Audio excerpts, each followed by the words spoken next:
Hi guys, welcome to Better Body Collective podcast.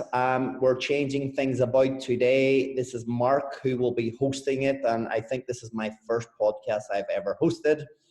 So let's see how it goes. This is episode 11, and with me today is Ross and Malin, and we're going to find out all we can about them, dig into the dirty secrets, maybe not. Okay, guys, how are you?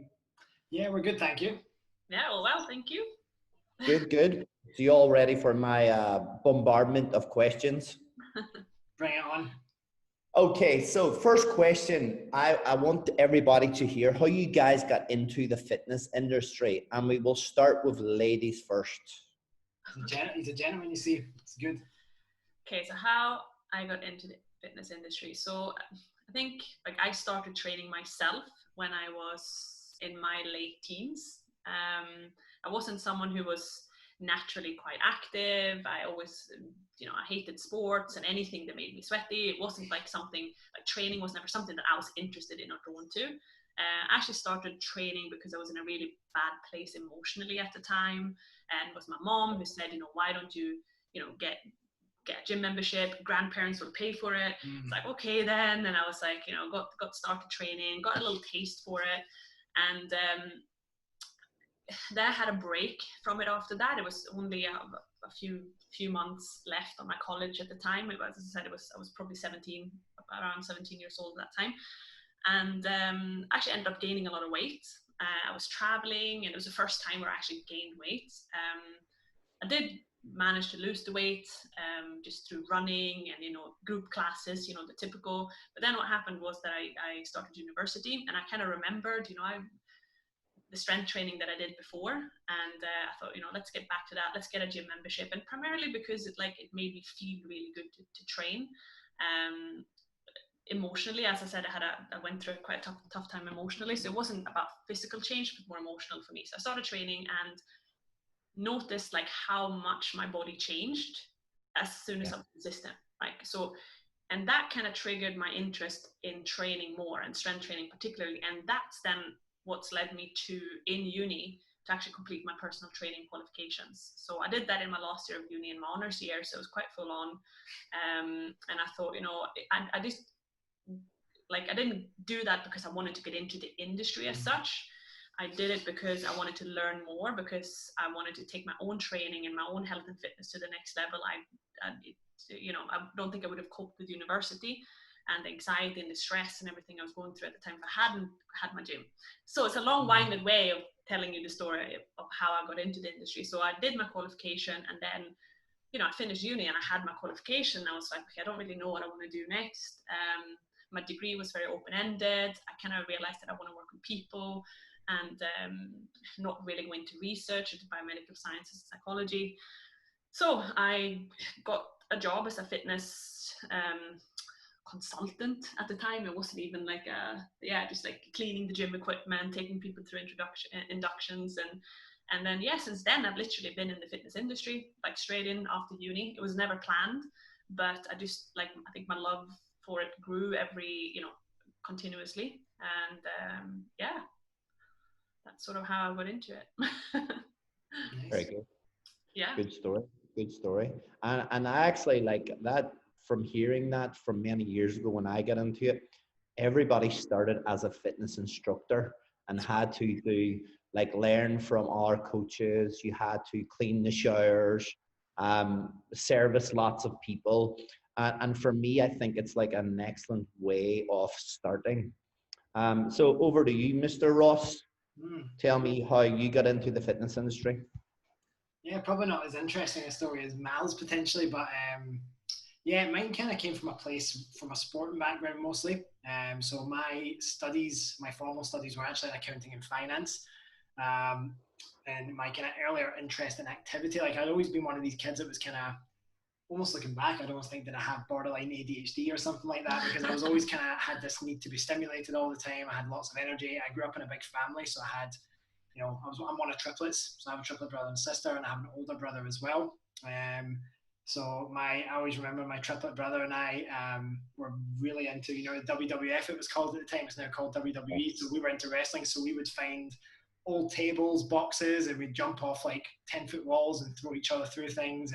But we just always liked being active and expending energy in some way. Very different from me. Like you actually you were into sports and Yes, I mean, funny enough, first sport we played was actually golf.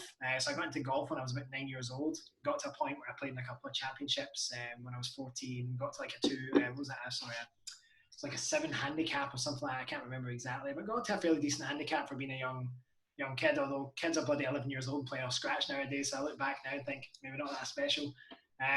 But just this idea of just being physically active, we always just enjoyed expending energy and doing something and keeping our brains busy.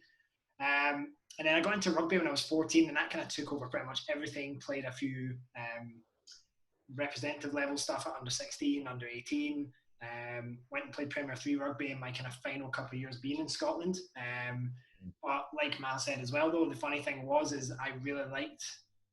So when I was 14 years old, I was playing senior rugby in the first 15. By the time I was 15, so you're playing against these grown men, and I didn't quite like the idea of, because I was fairly talented and quick, but I didn't quite like getting beat up by all ththese older dudes. So I kind of felt like, right, I need to put on some muscle and actually be able to take the hits and dish them out as well.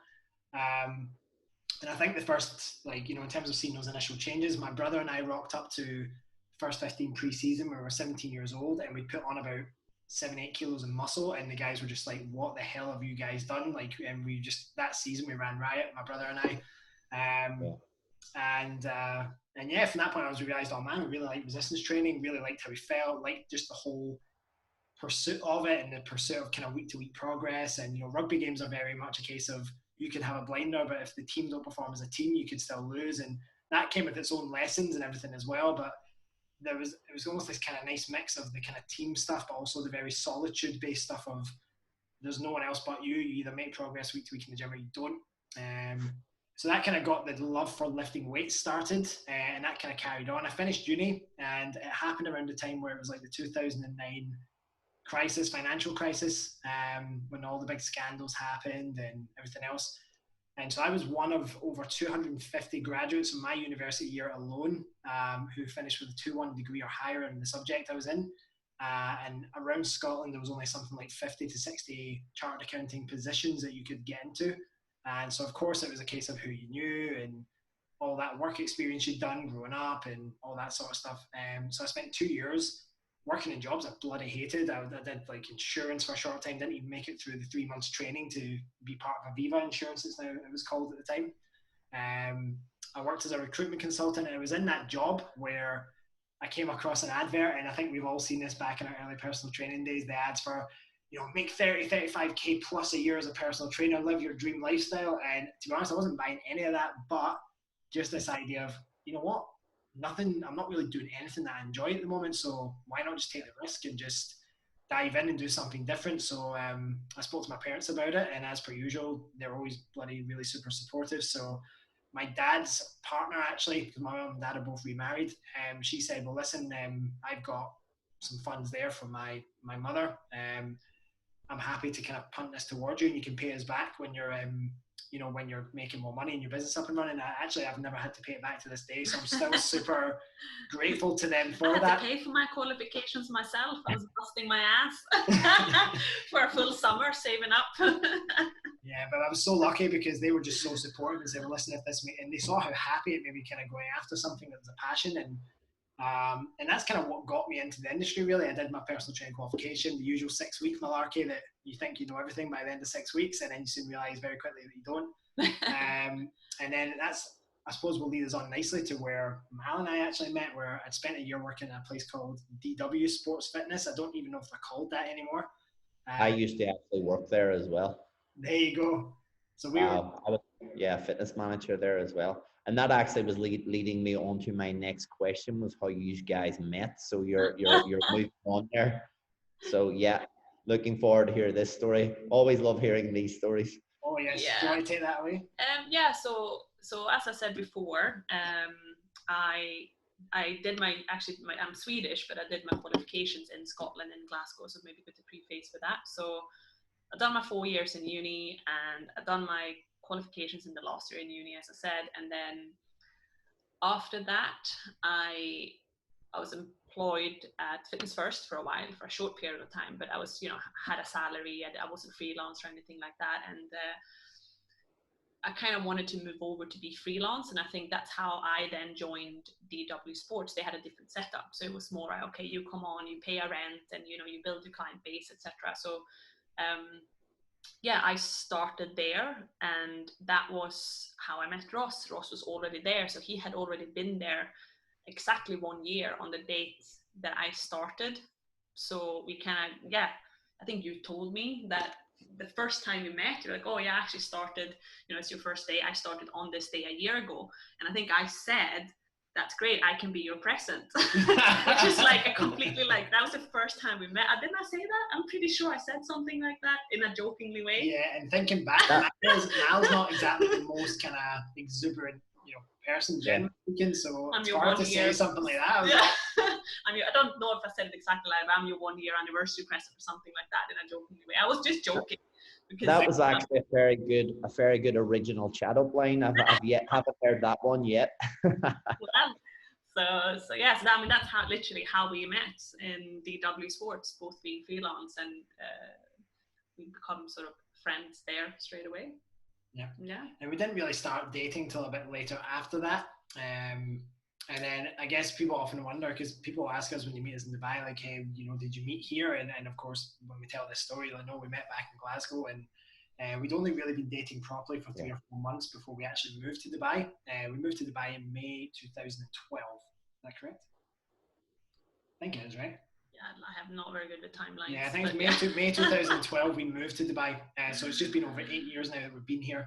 And I'll be honest, we came here together, and, given that I was very much in a relationship when we first actually met, and Mal was coming out of a relationship as well. So by the time we moved to Dubai, we didn't really know each other that well as people, really 100%. We just kind of went on a bit of I wanted to just try something different from being in Glasgow, because Glasgow just didn't feel right being there, and you just were like, well, anything could be better than what we're doing at the moment, so you just also want to try it out. But the funny thing was with that is that it was our fitness manager in DW in Glasgow who actually got us the job out in Fitness First, because he was the fitness manager for a new gym opening out here in the Green Community. Fitness First as well. Dubai Investment Park. Yeah. So that was a brand new gym at the time when we first moved over here, and he was just like, listen, we don't have any expat trainers, and the Green Community is a hugely expat-centric, quite high affluence area. Do you guys want to come over? But what he didn't ask is, do you guys? Because he didn't know we were dating. So he asked Mal, and then he asked me. And I was kind of like, oh yeah, and blah, blah, blah. Ross kind of talked about us going over to Dubai. She's like, that's funny, he asked me too. And it just so happened that we started dating. So we just thought, you know what, why not? Let's take the plunge. And I still remember, and I'm sure you do as well, Mal, like staying in the Al Kil Gate staff accommodation for Fitness First. And I remember stepping out of the bus, and in the middle of Dubai summer, massive shock. Like, how do people even survive here? It's like, it feels like a lifetime ago. Exactly. But and anyone that knows me as well, like, knows I sweat like a beast. I look at a foam roller and I'm drenched in sweat. TMI. So exactly. So I literally stepped out of the plane outside and onto the bus. And by the time I sat in the bus, the air conditioner was broke. Great. And so I'm sitting there, and I'm literally, it looks like I've taken a shower, and I'm just like, it can't be like this to live here. Surely it can't be like this. I'm never going to work. Like, I'm going to be dehydrated all the time. Luckily, places actually had AC, so that was good. But we stayed in staff accommodation for a month or so, and then luckily our friend Ross, who got us the job, we stayed with him for a couple of months before we could afford to get our own place. And then we moved into our own place. And so, yeah, like, within knowing each other for 6-7 months, we moved to a new country together, started living with each other. But, we got quite close within that time as well, though, because it was either going to be a case of either we really don't get on, or we either have to kind of support each other and make this work. And I think really what happened at the end is we supported each other and we made it work. It's a high stress time, that initial 6 months to a year. We came here, like, when we came here, we didn't underestimated like how the cost of living and stuff. Like, we didn't have any savings. We had like £100 each. Thought that'll last us for a couple of months. £100 each in the bank. In the bank. Pockets. That was literally it. No backups. We were just, I don't know how we survived, to be honest. But things make you stronger. When you have to survive, you survive. And it's been an exciting journey so far. Yeah, and I guess, as they say, the rest is history. 2016 we got married, and just this past year, we obviously started the Better Body Collective as well. So that's kind of really in a very short, condensed summary, the journey till now and how we met. Yeah, you're squeezing it in. You're getting it all in there, fast and furious. Poor Mark asking a question, and we just like go on a massive like everything. I think the £100 might have got you a meal in Cheesecake Factory. One meal. Yeah, crazy. Yeah, that's very interesting. So we'll move on, and I want to know what motivates you as a coach, and I'll pass that obviously to Malin first. Pass that to Ross first. Sure. No, what motivates me as a coach? I think, like I said, I mean, I work mainly with women, and you know, I didn't necessarily start training because I hate my body and all of this. And I think, you know, I'm just really passionate about showing women a better way of doing things and to getting to a place where they don't give their bodies and how they look so much shit. Like, and also to try and like, you know, show the value in the emotional aspect that training and health and fitness can have. Because again, this is just, you know, anchoring that in my own experience, you know, like when the change for me, you know, it started from the inside, and the positive effects of training, like had on my anxiety, or like I went through a really tough time in uni, like quite a destructive, abusive relationship, etc. So the training for me is just had such a positive influence in my life, and I think I just want to pass that on to the women that I work with. And you know, everyone goes through tough times, and it's just using the physical, which is what we're all about, like using the physical as a vehicle to the physical transformation as a vehicle to dominate or influence every other area of your life.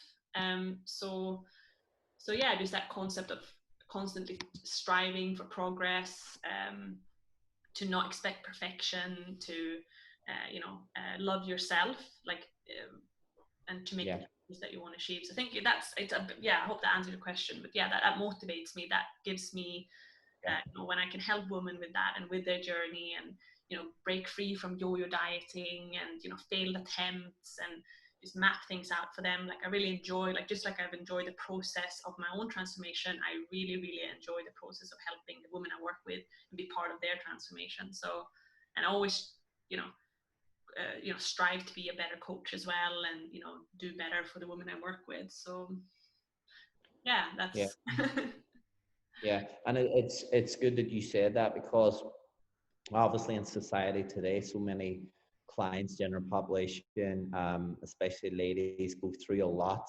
Like we know, like a lot of emotional issues, and you have walked the walk. So there is no better person. They have the experience to deal with these ladies, which will give you a lot of empathy as well. So you've got passion, empathy. So it's amazing that like everybody has a journey, and there's certain people you can reach out to with your journey. So yeah, amazing story. Mr. Ross, what about you? What motivates you? I'm gonna have to try and wind this in a little bit, because this could be a podcast in itself, I think. I think, to be honest, a lot of it stems back from just, and I think as I spend more time being introspective about how I got to where I am now, and who I am as a person now, I kind of look back to when I was in high school. And honestly, looking back, I kind of look at myself and think I must have been a bit of a weird kid when I was in high school. Not in the sense that I wasn't really like a geek, I wasn't really popular, I was just kind of just a bit neutral. And one thing I always remember back to is I had quite low, I was confident in certain areas and low in confidence in other areas. So I think I was never that confident with the girls, like because I never, it wasn't my nature to go and chat girls up or do anything like that. But I just always remember having a fair amount of empathy. That's something I always had, even from my teens up through to my 20s and to now. I just always felt the need to listen to people and to help people, and to kind of, just to empathize and offer help and solutions. And I think that's something that me and my brother Greg share a lot, is he was also very empathetic as an individual as well. And so I guess leading up to when I started coaching, I suppose a lot of coaches, and I think Max summed this up really well in his post the other day, they almost get trapped in this idea of belonging to echo chambers, where you stay in amongst your same tribe, your same people, and there's always this big push toward join my tribe and be part of a tribe. And I think that's important to a degree, but I think you have to be very careful with what type of group or tribe you kind of belong to, because I think often the problem is in the fitness industry is a lot of those echo chambers are, well, I'm going to never challenge you. I'm going to agree with exactly everything you're saying. I'm going to make sure that everything that I say or hear or expose myself to gives me the warm and fuzzies and keeps me in a safe place. And I'll be honest, I've never really been like that. I've never been one to shy away from confrontation. I've never been one to shy away from speaking my mind and kind of saying things how they are. And I've never been also shy of trying many different things. So I guess, there's this phrase often used in the industry of like, a jack of all trades, a master of none. And I always felt a bit, I don't think it's as black and white as that. I think, you carve your own journey and you decide what you want to do. And so if I look at my experience in the fitness industry, it's everything from just general population training at the start to doing a lot of like CrossFit. I was the head CrossFit coach at the warehouse gym for about 3.5 years. I went on to do a lot of stuff like Olympic lifting, powerlifting, and of course now in the last 1.5 years, I've been very zeroed in on body composition. So I suppose there's probably two messages that comes out of that. One, I think the thing that motivates me the most is I like to solve problems, and someone comes to me and say they're in pain or they want to lose body fat or they want to perform better. I like to be in a position where I can help solve their problems. So if I had to say what really motivates me most, it's probably that. It's just that if someone comes to me, they're like, I need help and I'm really crying out for help and I want you to help me. And I feel like I have to be able to help them do that and figure it out, but not for me to do things for them, but to help them figure it out for themselves. And I think for as long as there's a need, whether it be working with general population, whether it be working with coaches or advanced trainees, just an educator, like you just love to educate and to, I think, and you've got such a broad range of skills with the nutrition and movement, which is quite rare, and you're very good at getting that information across, I think. Anyway, I'm hijacking your motivations, but it's a good break from listening to me for the last 10 minutes. So yes, I think part of that, with just a message to impart to other coaches if they do listen to this, is don't be scared to beat to the sound of your own drum and carve your own path, because I certainly have never conformed to one way of doing things. And as much as I'm focused in a particular area now, and I'm really passionate about body composition, the reality is we talk about body composition, people think bodybuilding, they think training a specific way and dieting a specific way. But the reality is a lot of what we do actually transcends and crosses over into so many other disciplines in the fitness industry. And I think that's a key message to get there, is expose yourself to CrossFit, expose yourself to people who are really like mobility and rehab specialists. Like, I love the amount of time that I spent on researching like rehab, and the time I spent in the clinic doing rehab with clients as well. And all it does, I just think, is it just gives you more lenses to look through, or a wider lens to perceive problems through. And so that comes back to the whole problem solving thing, because if I have a wider lens to view a problem, I'm more likely to be able to find a solution. So that's what motivates me the most, is just helping as many people as I physically can. And I think that's why when we reached out to you, Mark, and we were kind of like, let's do something together. And we've also got plans now for working with clients online, in person, and also with regards to the education as well. I think just this constant want and need and growth and desire to help as many people as possible, I think that's probably what motivates me the most. Yeah, good. Yeah, I think that's a good point you touched on. Like, we have to develop our skills and our self-development. And like, as we said, when we all collaborated together, we all have our certain strengths and weaknesses, but as a team, it's a good to develop everybody. If you've got someone with a strength, everybody else is going to develop in that area. So having developing the skills, all right, you don't have to know everything in nutrition, but you have to know at least the basics. You have to know how to develop it. And yes, totally agree with you. You have to be willing to look at all areas and be open-minded with it. So that was very good. I lost your voice there for a little while, for 5 seconds during that. So I don't know what's going on with the weather or with the connection, but anyway, hopefully it turns out okay. So one more question.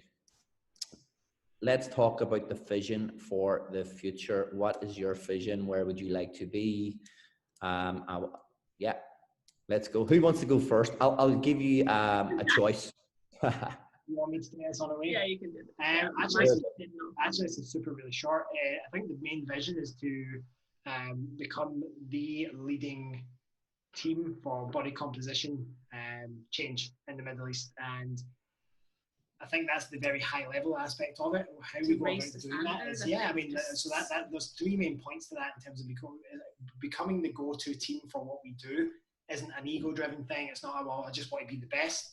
It's nothing to do with that. Actually, it's almost a challenge to ourselves as a team to constantly challenge the status quo, to step up and lead from the front and show people actually, this is an industry where often it gets looked at as a bit of a cowboys industry, and the reality is that there's a lot of very good professionals and very educated people in this industry, and often, unfortunately, they don't shout the loudest, and so they don't get seen.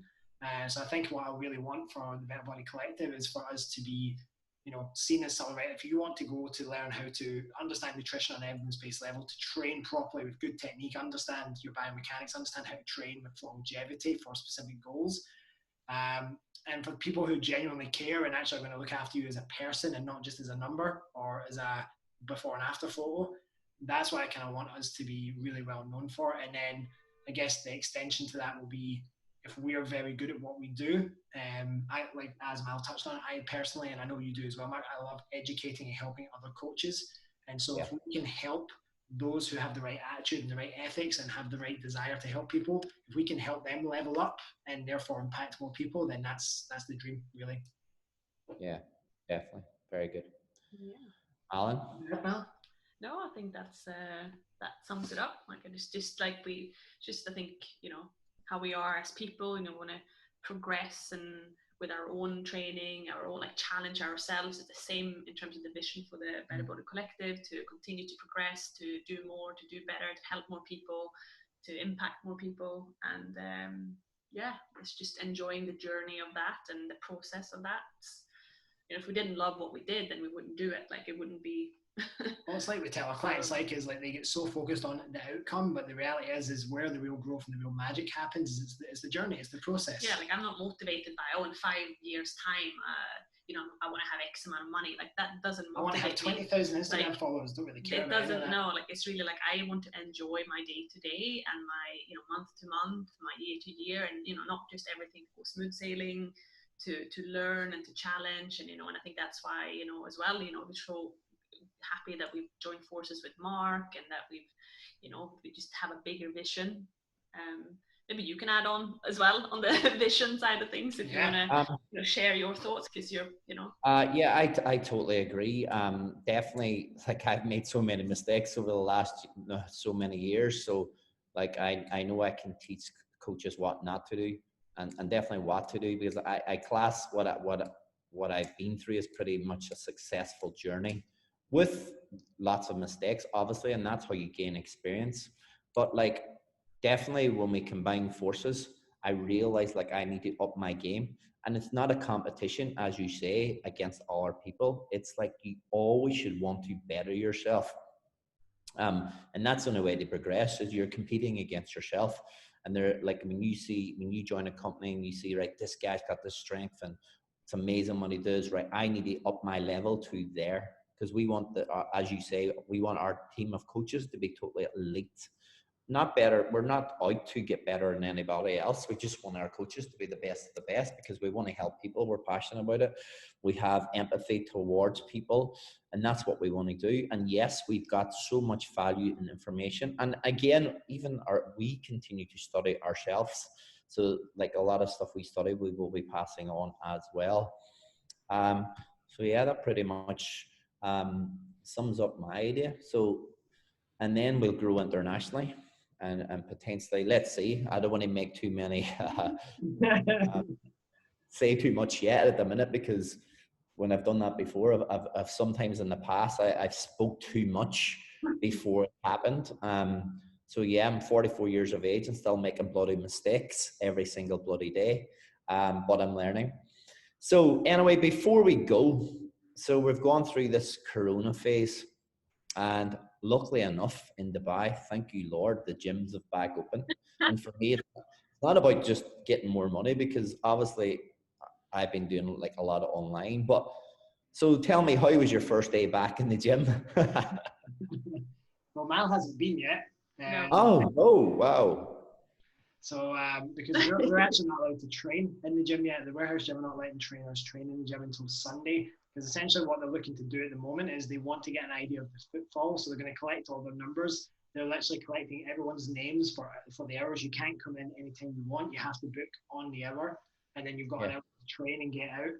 And listen, I don't think it's necessarily a bad approach. Like, they're kind of just like, we want to minimize contact time, gatherings, all that sort of stuff. But yeah, they're just going to collect the data, and I think they're going to just look, okay, well, what's the footfall at different times of the day, and then, because I know the original proposition was, right, the coaches will train between 12 and 3 because that's quiet. But when I look at the list for JBR, there's actually quite a high amount of people because they're off work at the moment or they're working from home. There's quite a lot of people in between 12 and 3, so they might have to rethink their strategy than what they were initially thinking. So yeah, I think they need to find a baseline, right? The gyms and So Sunday will be the first day we're able to train. You've had clients though. Now I've had clients, so I've been able to train. I had a client yesterday, client this morning. I had to cancel a couple this evening because we've got this M10 seminar this evening as well. And I still need to find out, Mark, about sending that link over to you. But yeah, it's just not time for this. But it's just nice to, just getting back in that gym environment again. Yeah, is it uncomfortable wearing a mask? But you know what? It's a small price to pay just getting back in the gym again. Just a whole different ballgame. I'm not fully sure. Like, I feel like it was such a shock to the system when the lockdown happened, and then it took so long to adapt. And then I feel like I've kind of now adapted to it. Like, don't get me wrong, I'm really happy that things are slowly, like, lockdown is lock up, the opposite of lockdown. I don't know, it's starting to lock up again. Phase 1 of lock up. So yeah, I'm really happy about it, but it almost feels like shit. Like, I had just got into my groove. Like, I'm not in any rush to be like, I have to get to the gym and get fully booked with clients. And I kind of feel like I need to take this first week to just almost like test the waters a little bit, see what the warehouse gym is saying, because that's obviously where we're based. And just take it again a day and a week at a time. I do look forward to that first session back though. I do look forward to that. That'll be a nice, But I think you've probably found this as well, Mark. I mean, one thing about spending time away from the gym has made me realize is, one, how much we can take certain things for granted, but two, kind of made me realize that it's amazing how much of your time and energy it takes up. And certainly for the three of us who are maybe trying to manage a business and kind of build it and run it, it's kind of made me realize that I don't maybe want to spend quite as much time coaching one-to-one. I still enjoy it, and I think there's a number of hours in the day that seem feasible while not impacting other things. But I've kind of figured out, like, okay, well, I kind of know that there's going to be a certain number of hours per week I could probably get away with doing that's still going to allow me to do all the other things, but isn't going to start taking over and then other things fall by the wayside. Because, for example, we're starting this podcast. I don't want to be in a position where, all of a sudden get too busy in the gym and the podcast starts falling by the wayside, and some of the other things that we've set up whilst during lockdown. So I think it's interesting. Like, I'm grateful to be back in the gym, but time away has gave us a lot of introspection and perspective as well. Yeah, I think it's all about finding the right balance for you and what you love doing. And basically, yes, at the end of the day, it's still a business. What works, what doesn't. Like, I remember last September, I decided, right, no more PT, I'll go fully online. And then I realized, oh shit, I miss PT. So I need to do a certain amount of hours of PT. But then, in a theory point, yes, even though we're passionate and love what we do, we still have to make money. So we have to realize, right, what works? How can we reach out to as many people? How can we help as many people as we can? Obviously, developing and building a team is an amazing way of doing it, because we'll have more coaches in the future reaching out at a top level. So yeah, it's definitely about finding balance. And for me, first things first, fit training and first, life fitting around that. So it was great. I actually got training in the gym. Obviously, the gym I'm in is the Train SF in Dubai Mall, it was only new anyway before Corona, so it was super quiet. So it didn't even have 50% of its footfall in anyway. So, and now you've got maybe 30-40% of people who are still afraid to come out and do any training. They want to stay at home. They're still worried. So obviously it makes the numbers pretty low there. So it's easier for them to manage at the minute. I think that's a good point actually to finish on, is just a bit of a shameless plug for the business as well. I think, we talked about this mission about helping as many people as possible, and one of the big issues and why so many trainers are potentially wanting to go online now is it's not just so that they can get away from the hard work and the graft that is the gym floor. It's actually just that also there's a certain cap of the number of hours you can literally do in a day. So certainly what we've realised is that if we want to help as many people as possible, we can't be doing 30 hours a week of PT. So this is why we're doing a hybrid approach where we're spending some time in person and putting more of our time and effort online, because if we can do that, we can help more people. Hopefully Mark's screen hasn't stayed frozen by the time I finish this. And so, yeah, I guess just anyone who's maybe thinking about coaching out there who is kind of holding off at the moment, I would just suggest that, you know, if you're thinking, oh, well, I don't know how online coaching works, or I don't know if it's going to be effective as, you know, doing personal training, it's online coaching with the right coaches. And I would like to say that we've got some pretty good systems and stuff in place, is very effective. And certainly for us, if you were kind of thinking, oh, well, what do these guys do? You know, are they just training people in person? No, like our in-person training is actually built off the base of coaching. So coaching is the main event with all the online systems and everything we do. Any one-to-one training sessions we do on top of that, that's a bit of a premium addition that we do for clients who either can have the feasibility to do so, or if we also have the availability to do so as well. And hence, Mark, like you said, we will build a team to service that over time as well. So if you think is online coaching effective, it can definitely be effective. And so if it's something you've been thinking about, please do get in touch, because we'd love to hear from you. Yeah, excellent. Well, guys, thank you for your time. I really enjoyed hosting my very first podcast. Thought I sounded very professional myself, but I'll not. Well done. Anyway, so I have a full day of check-ins now to go. So a busy day for me. So I will catch up with you guys again. Thank you very much, and I will see you soon. Thank you, Mark. Thanks, Mark. Bye. Bye.